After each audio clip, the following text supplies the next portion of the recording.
ସମସ୍ତଙ୍କର ଗୋଟିଏ ଲକ୍ଷ୍ୟ ଥିବ। ମେଟ୍ରିକରେ ମୁଁ କେମିତି ଆଣିବି 95% ମାର୍କ।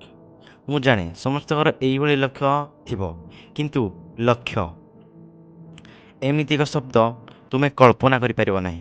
ଏହି ଲକ୍ଷ୍ୟ କେତେଜଣଙ୍କର ଜୀବନ ବଦଳାଇଛି, ବଦଳାଉଛି ଏବଂ ବଦଳାଇବ। ବିନା ଲକ୍ଷ୍ୟ ଏହି ଜୀବନ ବିନା ନେଟ୍ର ମୋବାଇଲ ସହ ସମାନ। ଯଦି ତୁମେ ଭାବୁଛ ମୋର 90% ମାର୍କ ଆସିବ, ତାହେଲେ ଆସିବ ନାହିଁ। ଯଦି ତୁମେ ମାନି ନେଉଛ, ତାହେଲେ ନିଶ୍ଚିତ ଆସିବ। କୌଣସି ଏକ୍ଜାମକୁ ଟ୍ରାଏ କର ନାହିଁ, କ୍ରାକ୍ କର।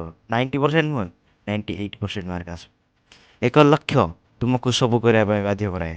ଯଦି ତୁମ ଜୀବନରେ କିଛି ଲକ୍ଷ୍ୟ ଅଛି, ସେଥିରେ ତୁମେ ତୁମର ପ୍ରାଣ ଲଗାଇଦେବ, ତାହେଲେ ତୁମକୁ କେହି ଅଟକାଇ ପାରିବେ ନାହିଁ ଲକ୍ଷ୍ୟ ହାସଲ କରିବା। ଯଦି ତୁମେ ତୁମର ଲକ୍ଷ୍ୟ ଭୁଲି ଯାଉଛ, ତାହେଲେ ତୁମେ ତୁମ ମୋବାଇଲର ୱାଲପେପରରେ, ହାତରେ, ଖାତାରେ, ବହିରେ, କାନ୍ଥରେ ଏହି ଭିଡ଼ିଓର କମେଣ୍ଟ ସେକ୍ସନରେ ଲେଖିଦିଅ। ମୁଁ ବି ଜାଣେ ମୋ ସବସ୍କ୍ରାଇବରଙ୍କର କ'ଣ ଲକ୍ଷ୍ୟ ଅଛି। ଯଦି ଆପଣଙ୍କ ଜୀବନରେ କୌଣସି ଲକ୍ଷ୍ୟ ନାହିଁ, ତାହେଲେ ଏବେଠାରୁ ଗୋଟିଏ ଲକ୍ଷ୍ୟ ଭାବ। ଲକ୍ଷ୍ୟ ଅନୁସାରେ ପାଠ ପଢ଼, ଜୀବନରେ ସଫଳତା ନିଶ୍ଚିତ ପାଇବ। ଯଦି ଏହି ଭିଡ଼ିଓ ଭଲ ଲାଗିଲା, ତାହେଲେ ଏହି ଚ୍ୟାନେଲକୁ ସବସ୍କ୍ରାଇବ୍ କରି ବେଲ୍ ଆଇକନ୍କୁ ପ୍ରେସ୍ କରିଦିଅ।